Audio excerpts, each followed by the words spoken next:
Mesdames, Messieurs, bonjour ou bonsoir, selon l'heure à laquelle vous nous regardez. Je salue bien cordialement toutes celles et tous ceux qui nous écoutent présentement. Je m'appelle Michel Fleury, principal animateur du site Le Média de l'Histoire. L'émission du jour sera la quatrième partie de la chronique consacrée à l'esclavage des Noirs kidnappés d'Afrique et transportés de force aux colonies d'Amérique. Dans la troisième partie de la chronique Esclavage, Haïti et les Antilles, nous avions parlé des Taïnos, de leur façon de vivre ainsi que de l'organisation de leur société avant l'arrivée des Espagnols. Ces conquistadors sanguinaires les ont mis en esclavage, les ont torturés jusqu'à extermination de la race. Avec le génocide des Taïnos, un pressant besoin de main-d'œuvre se faisait sentir dans les colonies. Pour remédier à cette situation, les Espagnols, ainsi que les autres peuples colonisateurs, ont entrepris le kidnapping en masse des Africains. C'est ainsi que des millions d'Africains ont été déportés vers les colonies pour être mis en esclavage. Dans cet quatrième épisode, nous allons parler de la maltraitance, des tortures et de la méchanceté des colonisateurs envers les esclaves. Bien des gens ne comprennent pas la souffrance des ancêtres, ni dans quelles conditions atroces ils vivaient dans les plantations. Malheureusement, certaines personnes veulent se présenter comme étant des moralisateurs, des directeurs de conscience, accusant même nos ancêtres d'avoir fait pacte avec le diable pour pouvoir se libérer des jougs de l'esclavage. Seuls des minables sont en mesure de penser comme ça. Leur combat pour la liberté n'était pas seulement pour eux-mêmes, mais aussi pour leurs descendants et pour tous les hommes qui désiraient s'affranchir de l'esclavage et des conditions d'inégalité dans lesquelles ils vivaient. C'est avec beaucoup de peine que nous constatons l'ingratitude de certains descendants envers leurs ancêtres, ces ancêtres qui ont versé leur sang pour que nous soyons libres aujourd'hui. Les descendants qui n'ont pas compris le sacrifice de leurs ancêtres ont tout simplement été zombifiés par le colon. Ils ont oublié leur origine, leur culture, leur spiritualité. Nous avons même oublié nos noms de famille et avons accepté celui que le colon a bien voulu nous donner. Heureusement qu'un réveil de conscience se fait à l'heure où l'on se parle et rien ne pourra l'arrêter. Il faut se réveiller. Le colonisateur condamne et nous fait condamner nos ancêtres, eux qui ont été victimes de tous les mauvais traitements de la part des colons. Ils ont utilisé leurs croyances, leur religion pour nous formater le cerveau. La preuve, c'est que jusqu'à présent, certaines personnes pensent que les ancêtres sont des sanguinaires et oublient tout le mal que le colon les avait fait subir. L'histoire de la libération de nos ancêtres est écrite avec des lettres de sang, de feu, la sueur et le sacrifice de leur vie pour que nous puissions avoir une vie meilleure. Notre histoire est méconnue car il y a plus de colons qui ont écrit sur l'indépendance que d'anciens esclaves ou de descendants d'esclaves. Le vaincu écrit l'histoire du vainqueur. N'est-ce pas le monde à l'envers? Les colons ont déporté plus de 12 millions d'Africains pour les mettre en esclavage. Plusieurs compagnies étaient spécialisées dans le trafic d'esclaves. Parmi elles, nous trouvons la Compagnie des Indes occidentales, la Compagnie d'Afrique et du Sénégal, la Compagnie de Guinée, la Compagnie du Sénégal, la Compagnie de Saint-Domingue, la Compagnie de la Siente, la Compagnie des Indes. Toutes ces compagnies profitaient de l'arrêté du 31 juillet 1767 qui permettait le libre commerce des Noirs d'Afrique. Les négociants et les armateurs de bateaux pouvaient pratiquer librement ce genre de commerce. Hilliard d'Auberteuil, un Français de l'époque coloniale, estime à plus de 800 000 Africains kidnappés et déportés vers la colonie de Saint-Domingue durant la seule période de 1680 à 1776. Quand d'Auberteuil publia son livre Considérations sur l'état présent de la colonie française de Saint-Domingue en 1776, il restait seulement 290 000 esclaves vivant sur les 800 000 déportés. Tout comme le père Labatte avant lui, au XVIIe siècle, Dauberteuil affirme que plus du tiers des Africains qui arrivaient dans la colonie mouraient dès la première année. La cause de ces décès sont multiples. Choc psychologique. Du jour au lendemain, ils étaient devenus esclaves. Physiquement, ils n'arrivaient pas à s'adapter aux conditions inhumaines de l'esclavage.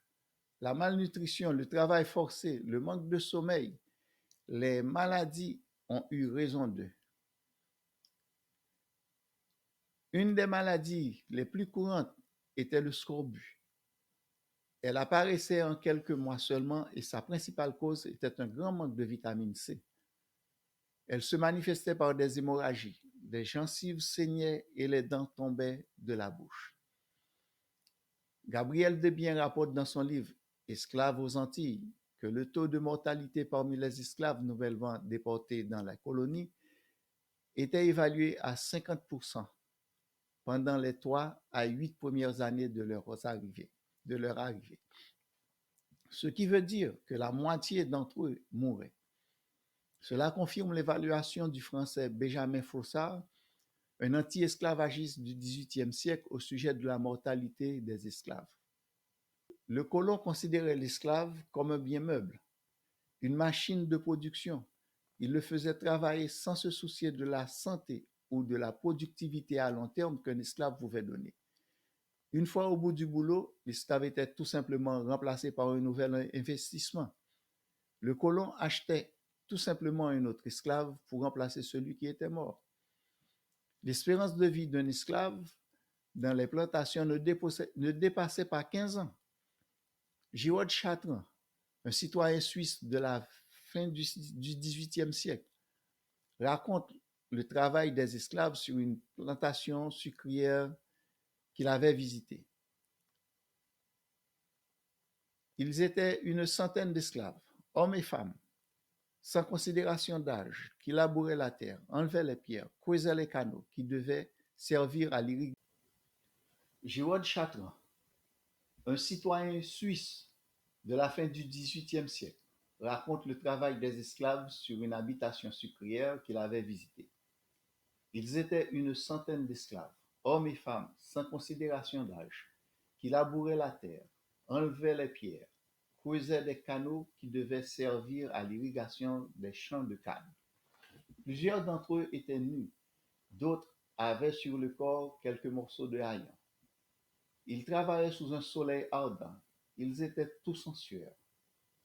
Il n'y avait plus de force dans leurs bras et leurs jambes. À les regarder travailler, il semblerait que les pics et les pelles pesaient des tonnes, et c'est à peine s'ils arrivaient à les soulever. Sur leur visage, on pouvait voir misère, souffrance, douleur. L'impitoyable commandeur les fouettait sans pitié, hommes ou femmes, ça ne faisait aucune différence. Pendant la récolte de la canne, les journées de travail étaient de 18 à 20 heures. Et il se relayait sans arrêt des champs au moulin et du moulin au champ.